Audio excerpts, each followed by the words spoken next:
shows and stuff and young people. So it is kind of weird, like, what are all these old people doing here, right? Oh, right, they're our peers. We are seeing more parents. We're seeing generations show up now, which is rad. That the parents and the kids are, you know, because back in the 90s, parents hated us. You know, we're having fun. People ask that, how much longer can you possibly go, right? Like, oh, we're having fun. Have fun, man. Have fun. I loved them. There is so much there, and they seem so sweet, too, on top of their massive talent and success and all of their dynamic hobbies and expertise. They seem so sweet. Well, that's the lead singer, Dexter Holland. His wife and kids came to the rehearsal, too. They're like a big family. The whole band is just, they're so sweet. The one thing, too, about Dexter, he also has a hot sauce line. Yes, a very popular one. A lot of people here in Southern California know Gringo Bandito. So he's constantly creating. He's got that science-inspired mind. And I love that Noodles was the janitor at the custodian at the elementary school. He says people still recognize him around town and are like, hey, and they call him by, you know, his regular name, not just Noodles. Oh my gosh, what a treat to get to spend time with them. Blast. Flying around in a plane, no less. Yeah. All right, Kcal News Mornings at 9 starts right now.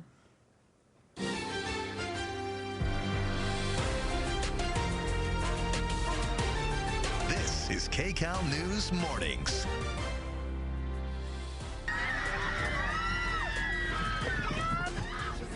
Terrifying moments in the skies. A flight bound for the U.S. hits extreme turbulence, sending passengers flying out of their seats. More of the chaos and the wild details just ahead. You could be owed money from a Cash App settlement. Find out who qualifies and how to claim your share.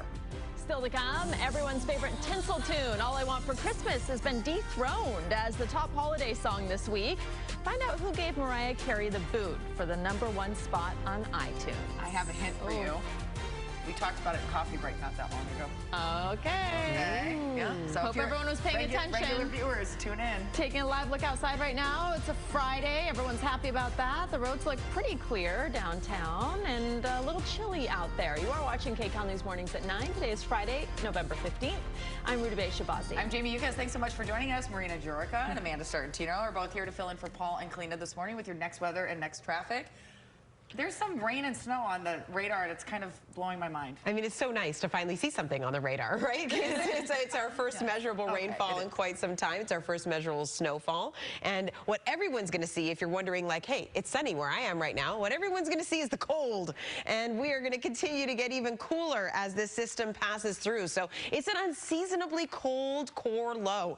And it is bringing us some clouds, some sunshine, wind, as well as rain and snow out there this morning. So live look at Hollywood Hills, 57 degrees. You can see it's pretty gloomy there, but a lot of folks along the coast are seeing lots of sunshine. It just depends on where you are. Looking at our next weather live radar, our area that is seeing the most action is pretty much right around the San Bernardino Mountains. So you can see right along the 210, anywhere from Rancho Cucamonga, heading into Fontana, San Bernardino, and then up into Big Bear and Running Springs is where we are seeing that snow. So 1 to 4 inches of fresh snow above 5,000 feet today. So we'll see some scattered showers here and there, some sunshine as well, but temperatures are going to struggle. It is going to be in the 60s area-wide, both today and tomorrow. So I'll let you know how this is going to affect your weekend forecast, when the showers are going to get out of here, and when we'll get those 70s back. That's all coming up with your next weather forecast. Amanda?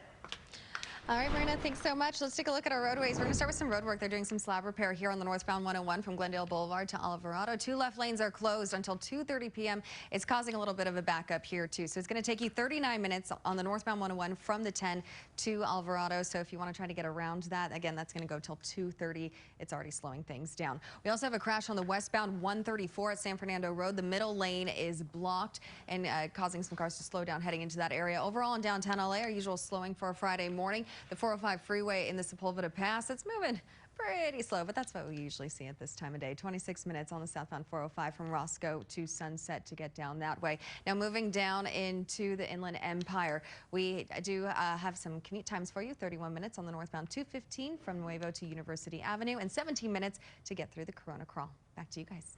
Amanda, thank you. A restaurant that's been a fixture in the Van Nuys area for the last 25 years is burglarized, and now the owners are asking for the public's help. Assignment manager Mark Lou's at the desk with the security video that might help catch these suspects. Mark? Yeah, that's right, Jamie. The owner of Mariscos Corona Mexican Seafood said he and his family are devastated that someone would want to break into his restaurant, destroy his equipment, steal cash, and he's hoping that security video can help catch these burglars. Now, take a look. You're going to see video from both the inside and outside of the Mariscos Corona Mexican Seafood restaurant on Sherman Way. This restaurant has been serving customers for the last 25 years in Van Nuys, and the owner says he and his family can't understand why someone would want to break into his small restaurant when they only kept a very little amount of cash inside.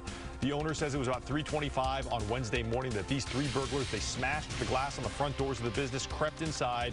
They were apparently only able to grab some change and a few dollar bills, but while inside, these suspects, they smashed plates, they flipped over racks, and of course they caused hundreds of dollars in damage by breaking that front door. Now, LAPD detectives do say they've taken a burglary report from the owner, and detectives have the security video. But I'll tell you, all three of those burglars remain on the loose this morning. That is the very latest from the desk. I'll send it back to you. Mark, thank you. It is sentencing day for the Orange County man convicted of murdering a former classmate out of hate. Samuel Woodward stabbed Blaze Bernstein to death because he was Jewish and gay, and this morning he will learn his fate. Kcal News reporter Rick Montanez is live in Santa Ana with what we can expect. Rick? Yeah, Ridabay Jamie court scheduled to begin at 9 o'clock this morning. Our reporter Michelle Geely is in the courthouse right now, and I was just speaking with her. The sentencing expected to start around 10 o'clock this morning. And with these types of hearings, we also know that they can expect a victim impact statement. Those are often spoken by family members of the victims or letters that are read aloud. Likely a chance this morning for the Bernstein family to address the convicted killer in court this morning. And we will learn what that sentence is. He's facing up to life in prison. 19-year-old Blaze Bernstein stabbed to death and buried in a shallow grave in 2018. He was home on break when he was murdered and buried in that park in Lake Forest. Samuel Woodward, now 27 years old, was convicted of that murder in July, guilty of first-degree murder with a hate crime enhancement. Woodward's defense team argued for him to be convicted of voluntary manslaughter instead. Woodward and Bernstein were former classmates here in Orange County. Bernstein had disappeared after Woodward picked him up from his parents' home. The two had reconnected online while Bernstein was back here in Southern California. Investigators searched for Bernstein for days, only discovering his body after a heavy rainstorm in January 2018. The case took years to go to trial due to questions over Woodward's mental state. He was deemed competent to stand trial in 2022. Woodward told jurors he did stab Bernstein while he testified during trial. That's when he spoke about that. DNA evidence also linked him to the crime, and prosecutors submitted evidence of anti-gay and anti-Semitic hate group material from Woodward's phone. And when this verdict came down during the summer, Bernstein's mother said justice had been served. We know that Woodward is facing up to life in prison. Again, our reporter Michelle Geely is in court for that sentencing, so we will pass along the information to you as soon as we learn it. We also have a crew ready for a news conference expected after the verdict, or excuse me, after the sentencing is read this morning. Reporting live in Santa Ana, Rick Montanez, Kcal News. All right, we'll be waiting for that, Rick. Thank you. A 77-year-old man was killed in a crash in Boyle Heights. Happened around 9 o'clock last night on East 4th Street. Authorities say another driver crashed into him as he was trying to make a left turn. It is unclear if speed or alcohol were factors. A woman is dead after crashing her car into a tree in Fullerton. The incident happened around 1:30 a.m. at Gilbert Street and Hughes Drive. When police arrived, they found her dead at the scene. Her identity has not yet been released. It is unclear what caused that crash. A terrifying scene caught on camera after a Scandinavian Airlines flight